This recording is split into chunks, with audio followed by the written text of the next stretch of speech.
जो गॅस जळतोय तो 4 पदार्थ करण्याकरता जळतोय, तुमच्या फाजील जिभेच्या चोचण्यासाठी याचा रेकॉर्ड बनले जातं वर. प्रत्येक गोष्टी रेकॉर्ड आहे. जन्माला आल्यापासून मृत्यूपर्यंत तुम्ही श्वास किती घेणार आहात या श्वासाचं रेकॉर्ड ठरलेलं आहे. श्वास संपले की तुम्ही वर गेला. परत जर चित्रगुप्ता म्हणाला, अरे 2-1,000 श्वास दे रे बाजूला, मला खाली माझं सूर्याचं बिस्किट पडले बाबा अग्नीवर, नो एंट्री. श्वास संपले की तुम्ही गेला. श्वासाचा वापर कमी व्हावा आणि आयुष्य वाढावं म्हणून साधन आहे. काय सांगतोय? श्वासाचा वापर कमी व्हावा आणि आयुष्य वाढावं म्हणून साधन आहे. साधनेचा आणि देवाचा काही संबंध नाही. सकाळी साधना केल्यानंतर या दिवसामध्ये जे कर्म आपण जगणार आहोत त्या कर्मामध्ये जे पापी कर्म आहे त्याच्यामुळे आपल्याला त्रास होणार आहे, त्या कर्माला कापलं जातं. म्हणून सूर्योदयाच्या वेळी साधना करायची. त्या साधनेचा देवाचा काही संबंध नाही. साधनेद्वारे काय करायचंय तर षड्री पुन्हा कवीत आणायचंय.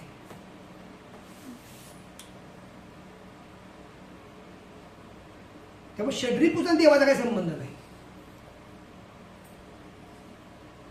साधक अवस्थेतला व्यक्ती हा देवतेपर्यंत जाऊ शकत नाही.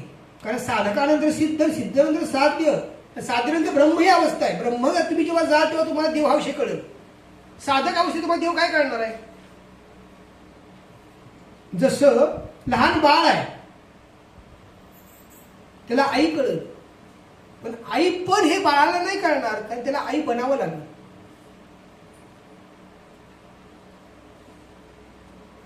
तर साधक अवस्थेमध्ये असताना तुम्हाला देव काही कळणार नाही. षड्रिपू कळणार. काम, क्रोध, लोभ, मोह, मद आणि मत्सर.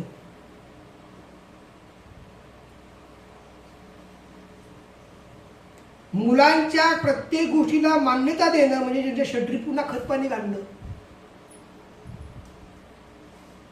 काय सांगितलं? मुलांच्या प्रत्येक गोष्टीला मान्यता देणं म्हणजे त्यांना षड्रिपूंना खतपाणी घालणं. षड्रिपूंचा जर वाढ झाली तर ते मूळ कधीही दैदिप्यमान होत नाही.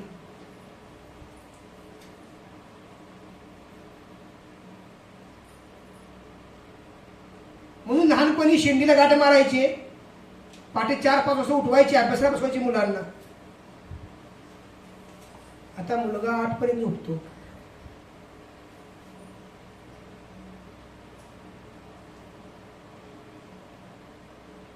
नियम काय आहे? निरोगी व्यक्तीनं सूर्योदयापूर्वी उठायचंय. रोग लागलाय का? हरकत नाही, 10 पर्यंत झोपा. पण निरोगी असाल तर सूर्योदयापूर्वी उठायचंय.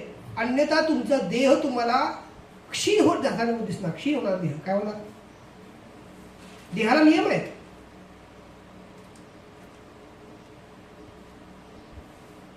विषय कळतोय का?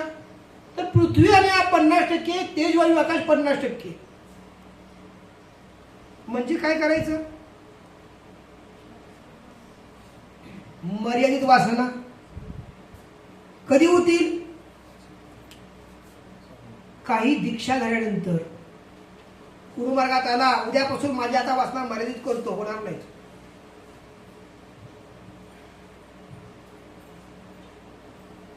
अहो पूर्वीचा काळ असा होता, घरातली जर एखादी व्यक्ती किंवा तुमच्या नात्यातली जर एखादी व्यक्ती गेली तर समारंभाला व्यक्ती जात नव्हती. गोडधोड वर्षभर खात नव्हती का तर आमचे कोणतरी गेलंय म्हणून. आता तिकडा माणूस मेलाय, तिकडे टीव्ही ऑन असतो, हास्यचित्र चालू असते. हा हा हा हा इकडे मेला तो.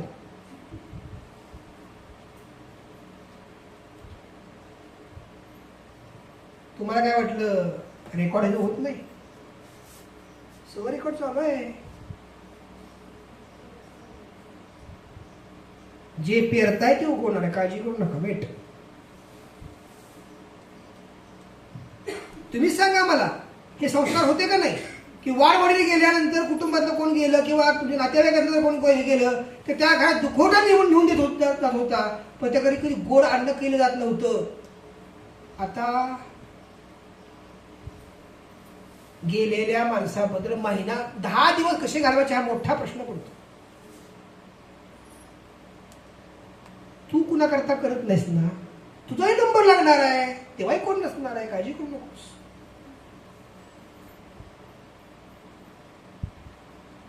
काय करेल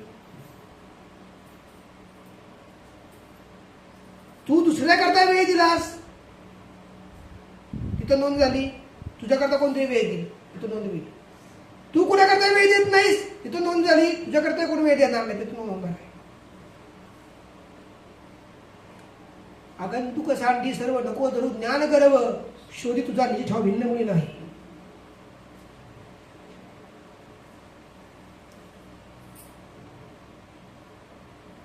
आहे का स्वतःला मत? आहे का स्वतःला काय अधिकार? दिवसाकाठी मन स्थिर तुमचं आहे किती? आणि ज्यांची घराणी मोठी आहेत, म्हणजे महिन्याला कोणतरी मरतंयच, जेव्हा सारखीच मरणार, मग किती पाळायचं?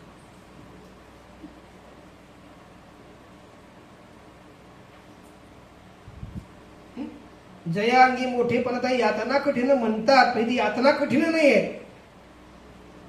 ही तर यातनाच नाहीत, हेच कठीण आहे.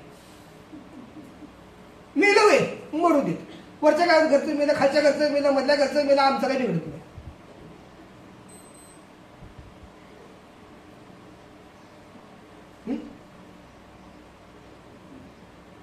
अजूनही मला कळालं नाही. काल कृष्ण जन्माष्टमी झाली, फॉरवर्ड मेसेज, कृष्णा गो.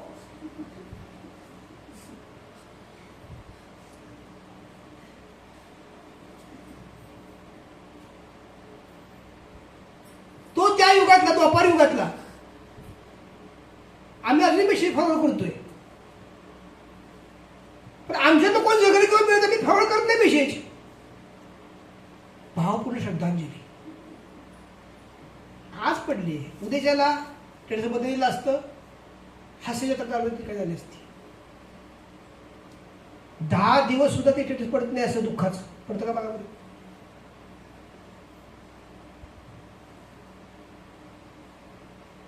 मी काय सांगतो समजलं तुम्हाला?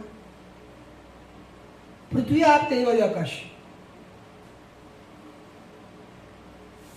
तेज वायू आकाश म्हणजे काय?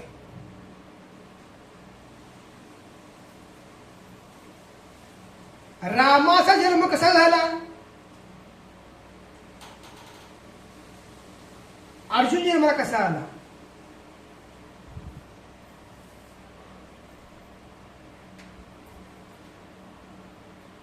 मारुती जन्माला कसा आला? 5 पांडू जन्माला कसे आले?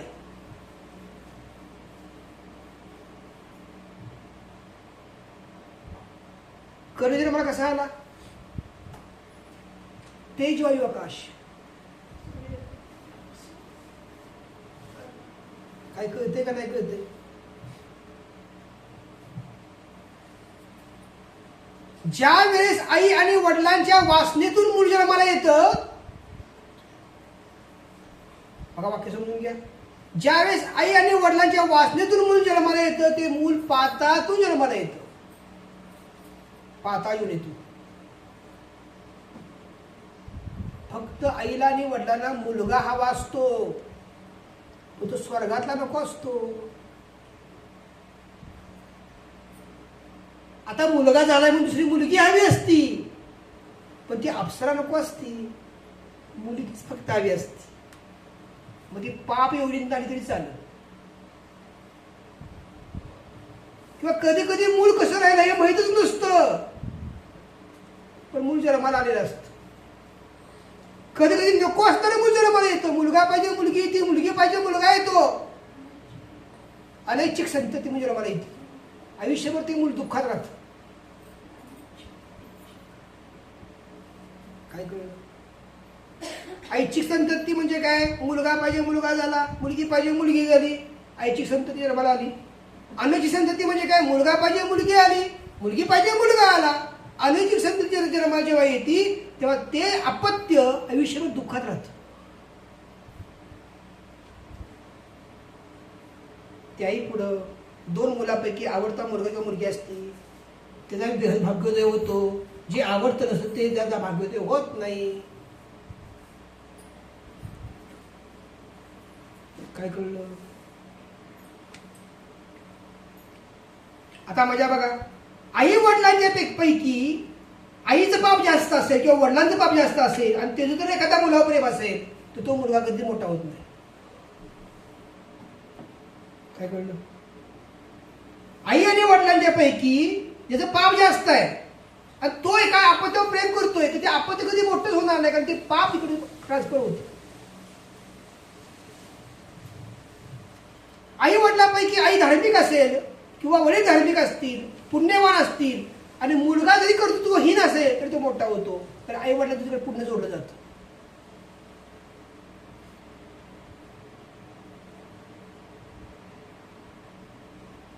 ह्याला म्हणतात आई माता पित्यांची पुण्याई.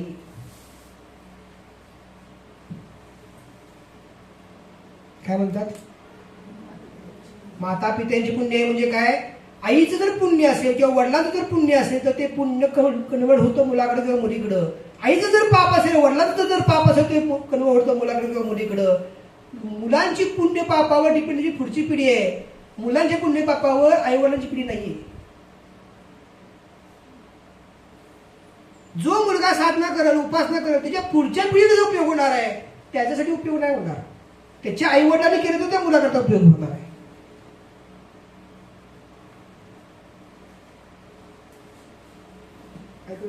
वाक्य असं आहे, माता न कुमाता पुत्र भले कुपुत्र. रामनाथचं वाक्य आहे.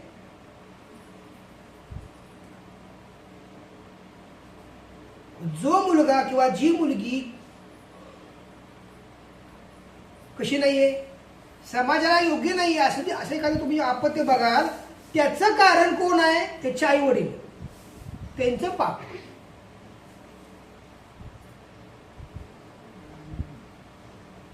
काय कळतंय?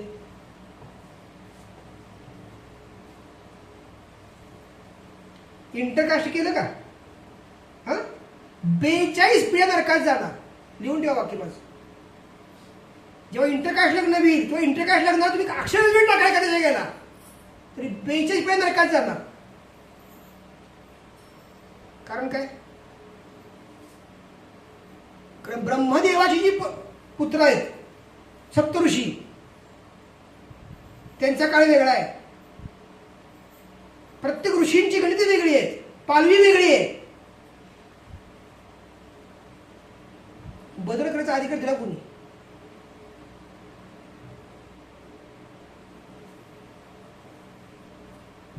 एकाकडे पुष्कळ वैभव असतं, सुखच नसतं. काय कळलं? इतकं वैभव घरात आहे, सुख नाही. इंटरकास्ट. आणि सुख प्राप्तीसाठी वैभव कामाचं नाहीये, ती अवस्था आहे.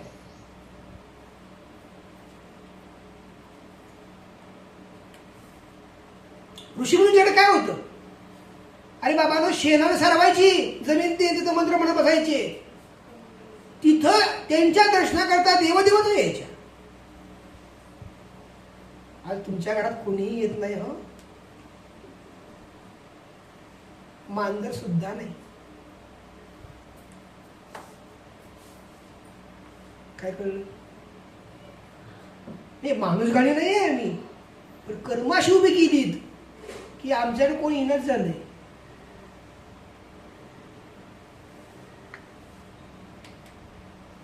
काय करावं लागेल? बघा, हा जन्म पुन्हा नाही. चुका झाल्या हरकत नाही, पुढं ती सुधारण्याकरता काय करावं लागेल? आधी चूक मान्य करावी लागेल आणि पुन्हा तशी चूक आपल्याकडनं जी झाली ती इतरांच्याकडनं घडू नये म्हणून त्याचा प्रयत्न करावा लागेल. मग काय होईल? तुमची ज्ञान अज्ञानाने झालेली चूक परमेश्वर माफ करतो. जाणून बुजून केलेल्या चुकीला प्रायश्चित्त नाही. अज्ञानात चूक जर झाली असेल तर भगवंत माफ करतो.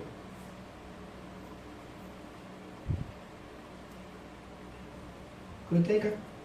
तर जे जीव योनी किंवा अयोनी संभवातून जन्माला आलेत, वाक्य समजून घ्या, जे जीव योनी किंवा अयोनी संभवातून जन्माला आलेत पण त्यांच्या जन्मासाठी तेज, वायू आणि आकाश कारणीभूत झालेत,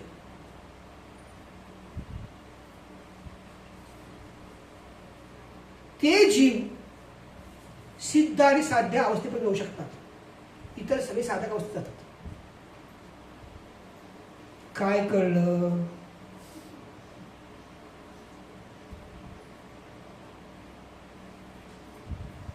काय कळलं? पुन्हा सांगू? जे जीव तेज, वायू, आकाश म्हणजे काय? तुम्ही जन्माला यावं म्हणून काही अनुष्ठान मांडला असेल, तुम्ही जन्माला यावं म्हणून भगवंतापाशी हातामध्ये कापूर ठेवून एका पाय उभारून त्या तपश्चर्या केली असेल आई बापानं कुणी, तर तुम्ही जन्माला येताना सिद्ध आणि साध्य अवस्थेत जन्माला येणार. पाताळात जन्माला येणार नाही, वरच्या खोल टोकात नाही येणार. पण हनीमूनला गेला पोच झालं. काय कळलं? हनीमूनला गेला आणि पोच झालं. ती भेळाच्या गाडीवर बसलं पण नवल काय करायचं नाही, कारण ते पाताळात आलेलं आहे.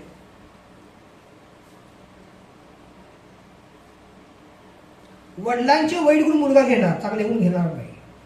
आईचे वाईट गुण मुलगी घेणार, चांगले गुण घेणार नाही. काय कळलं? आणि वर्ण म्हणणार तू अशी आहेस की, मग मी केलं पण काय बिघडलं?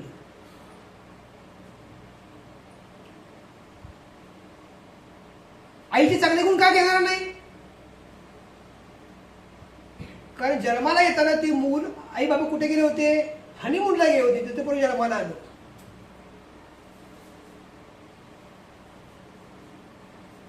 काय कळलं? आणि आपल्या मुलांना मंत्रासाठी काय आपण कुठं शंकराकडे पाठवत नाहीये. जा आता 12 वर्ष तपश्चर्या करून ये महादेवाकडं, अजिबात नाही. 12 वर्ष मोबाईल बघत बस. 12 वर्षात 12 गेम पूर्ण कर. 13वी गेम तुला मी जोडीदार घेऊन देतो.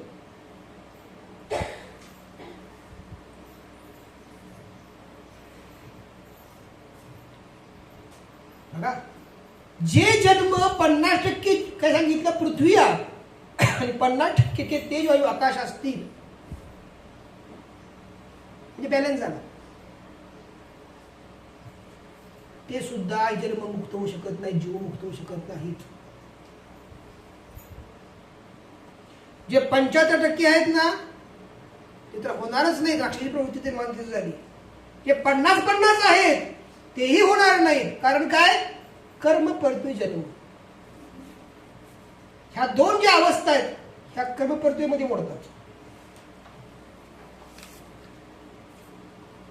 म्हणजे कन्फर्म आहे मला की माझ्या आई वडिलांनी जन्माला घालताना माझे आई कुठे हनीमूनला गेले होते? त्या हनीमूनचं मी सॅम्पल. आणि मी जर त्या हनीमूनचं सॅम्पल असेल तर मी 50-50 किंवा 75-25 असणार.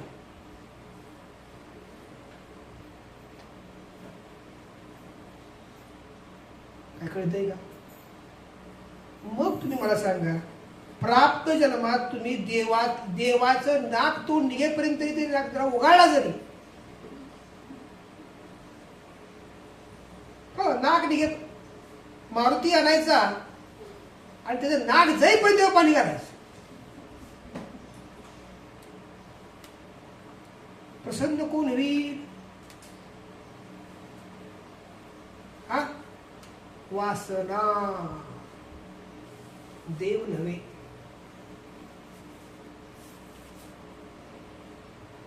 का?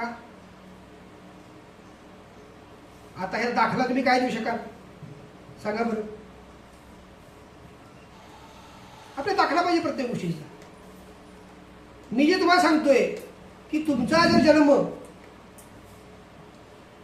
हा कुठेतरी हनीमून ठिकाणी गेल्यानंतर झाला असेल आणि तुम्ही प्राप्त जन्मात ठरवलं की मला एखाद्या देवतेला प्रसन्न करून घ्यायचंय, तर तुम्ही करून घेऊ शकणार नाही, हा माझा सिद्धांत आहे. याचं कारण असं की शुद्ध बीजापोटी फळ रसाळ गोमटी. जन्माला घालताना तुम्हाला ज्या अवस्थेत जन्माला घातलं ते ठिकाण शुद्ध नाही ना.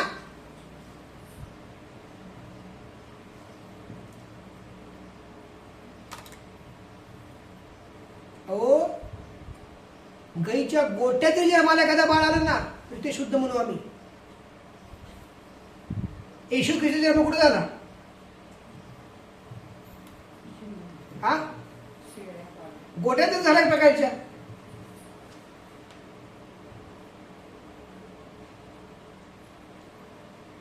पर्णकुडी जन्म कुणाचा झाला? लवकुश झाला. की ज्या लवकुशने रामा दाखवून दिलं की रामा तू पण चुकलास.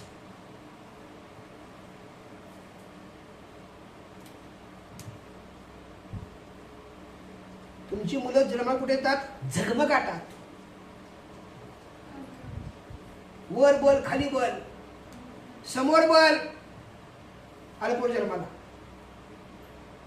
म्हणजे कशी जन्म आली? पोल्ट्रीतली अंडी असतात ना, त्याला पिल्लं कशी जन्म येतात? पोल्ट्रीतली पिल्लं, ती पिल्लं तुमची पिल्लं काही फरक नाही. झगमगाट.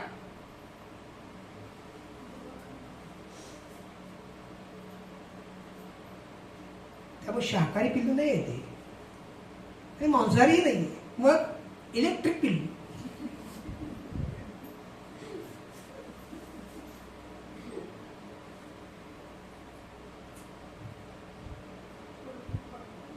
काय कळलं? आपली पिल्लं कशी जन्माला आली?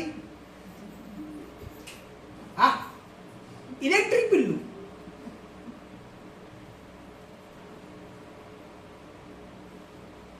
सांगा ना तुम्ही, तुम्हाला एखादं मूल जन्माला यावं म्हणून तुम्ही किती वर्ष तपश्चर्या केली? उलट तुमच्याकडे प्लॅनिंग केलं आहे.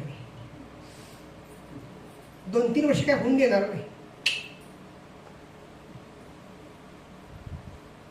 त्याची इन्कम कमी आहे, मलाही काही फारसा इन्कम नाही आहे. आणि समजा जन्माला पोर घातलं तरी त्याचं दोन्ही कोणी झालं पाहिजे आणखी. आम्हाला शक्यच नाही आता. त्यातून आलं तर बेबी केअर सेंटर. कुठं? Baby care centre. फक्त बेबी केअर, मोठा माणूस केअर नाही.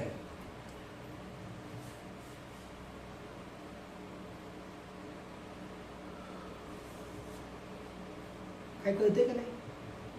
बघा ना, कृष्ण जन्म कुठं आले? हा,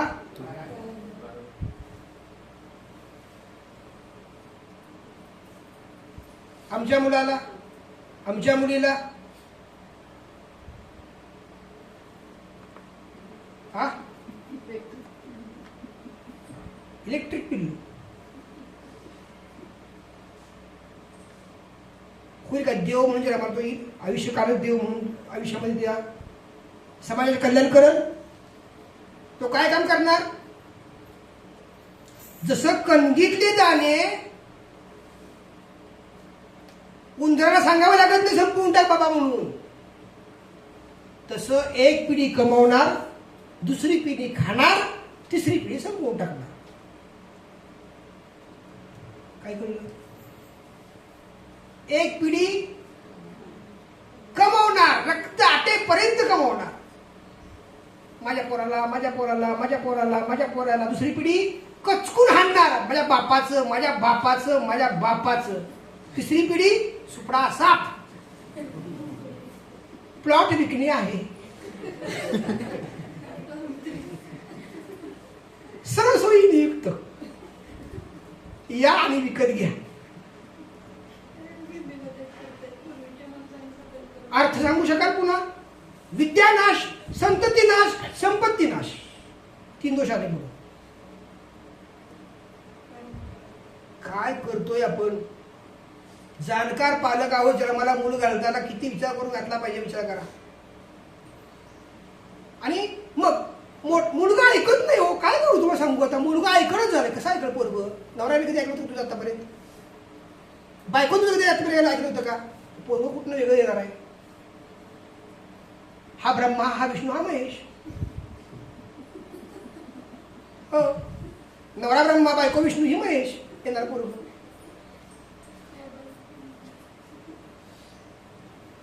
तुमचं लेकरू तुमच्याच वळणावर जाणार का नाही जाणार? हा, तुमच्या जर ते वळणावर नाही गेलं तुम्ही काय म्हणणार? हे पोरग आपल्या का दुसरं कोणाचं कोण असतो?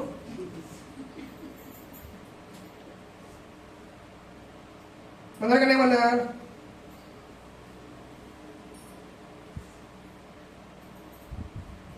आता गणित समजून घ्या.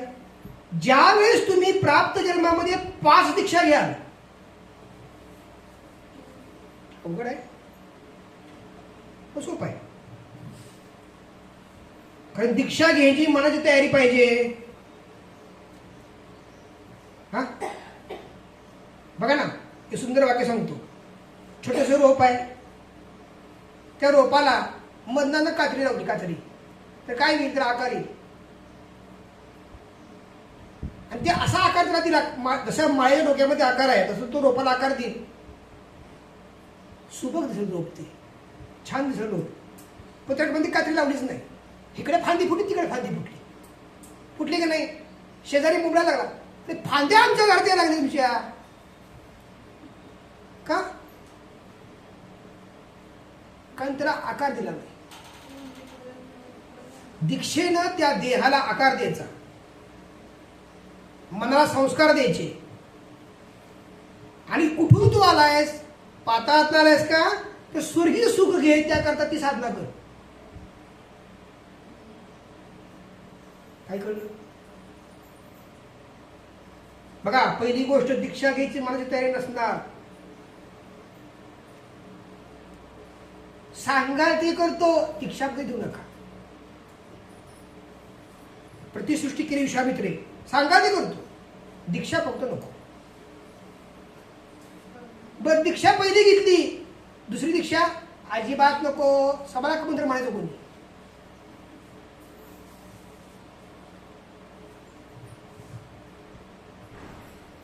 टाकीचे गाव सुचल्याशिवाय बाबा देव पण नाहीये. पंढरीचा पांडुरंग तयार करायचा आहे ना, आधी ठोके टाकायला लागल दगडावर, त्या मग दगडाला आकार द्यायला लागतो, मग त्याला पांडुरंगाचा आकार तयार होईल, मग त्याला प्राण प्रतिष्ठा करावी लागल, आणि मग त्याला प्राण आणावे लागतील, आणि मग कोणतरी नंतर नमस्कार करेल, पांडुरंगा माझा उद्धार कर म्हणून. पण तो आधी म्हणजे आधी माझा उद्धार होऊ देत, आधी मला आकार येऊ देत. काय कळलं?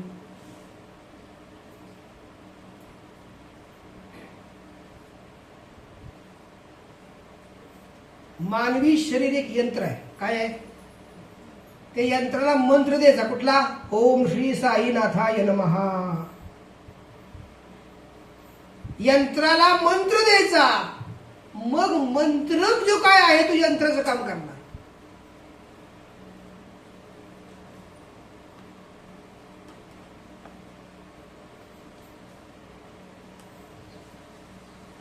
बघा की नियम जमतोय का?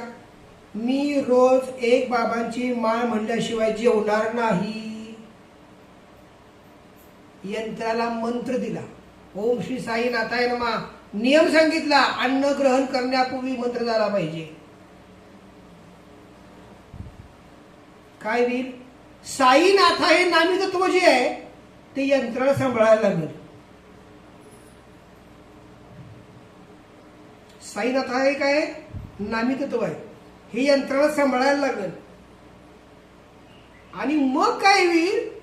जे 75% किंवा 50% पृथ्वी आणि आप या अवस्थेमध्ये वासना आणि विषय, त्या वासना विषयांना आवर मंत्र घालणार, नामी तत्व घालणार. तुम्ही नाही घालणार, नामी तत्व घालणार. एक तत्व नाम दृढ धरी मना, हरिसी करुणा येईल तुझी. ते नाम झोपरे रामकृष्ण गोविंद. कोणी सांगितलं?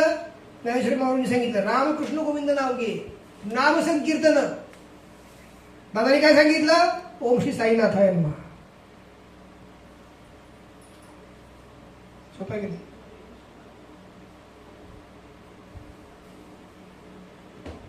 आता मजा बघा, तुमच्या रक्तामध्ये जर बाबांचं नाम आलं,